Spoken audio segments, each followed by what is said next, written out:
The elders gathered at dawn, their faces painted with the symbols of judgment, their voices low. She stood before them, a child of 7 years, her hands bound, her eyes dry. They spoke of omens, of shadows, of a curse that had followed her from birth. "Send her away," the chief said, and no one spoke against him. She walked into the desert alone, her feet bare, her stomach empty, her heart already learning to stop asking why. The village faded behind her, and she did not look back. The years passed like sand through fingers. She built a shelter in a cave, learned to hunt, to track, to survive. The village left her offerings sometimes, food, blankets, silence, but no one spoke her name, and she forgot what it felt like to be seen.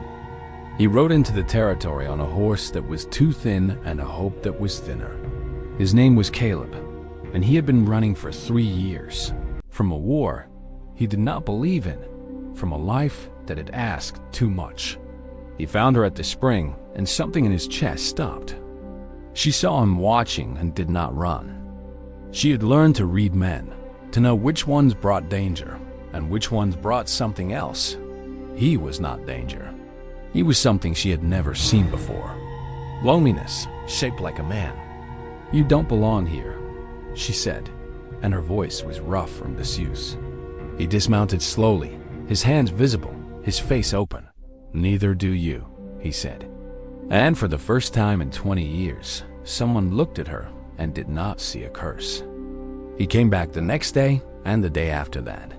He brought coffee, sugar, a blanket that smelled like smoke and leather. She did not know why he kept coming, did not trust the hope that was growing in her chest. But she did not tell him to leave. He told her about the war, the men he had lost, the things he had done that he could not forget. She told him about the elders, the judgment, the years of silence. They spoke of wounds that did not bleed and scars that did not show. And slowly, they began to heal each other. The trouble came from the east, a band of raiders who had been cutting through the territory, burning villages, stealing what they could not destroy. The elders sent word to the tribe that she was not welcome, that she must stay hidden, that she must not bring danger to them. She watched from the ridge as the raiders approached the village, as the warriors prepared to fight, as the children were hidden in the caves. She knew what would happen. She had seen it before in another life, and she knew she could not watch them die. She told Caleb what she had to do. He tried to stop her, tried to tell her that the tribe had cast her out, that she owed them nothing. She shook her head, and her eyes were the eyes of a woman who had made peace with her fate. "They are still my people," she said. She walked into the village at dusk, and the elders saw her and were afraid. They did not know what she had become, did not know the woman who had survived their judgment. She did not speak to them. She went to the edge of the camp and began to draw in the dust.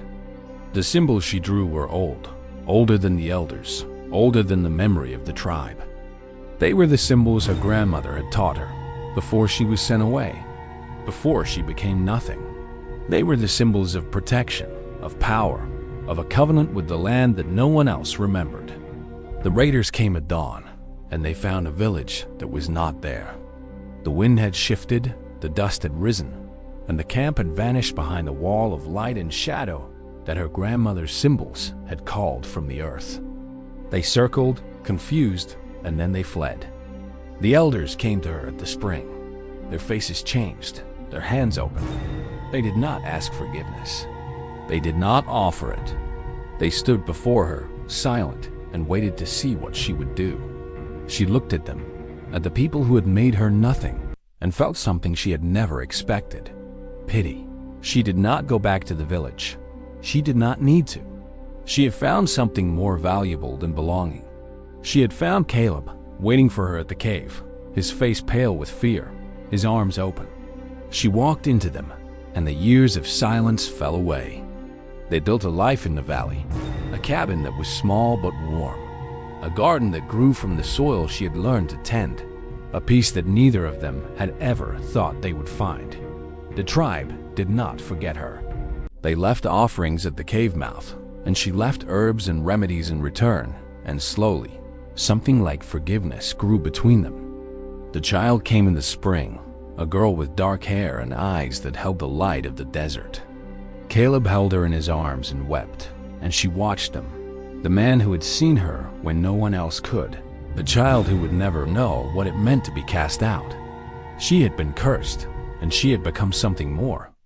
On the night of her daughter's 7th birthday, she walked to the ridge where she had watched the raiders come, and she thought of the girl who had been sent into the desert alone.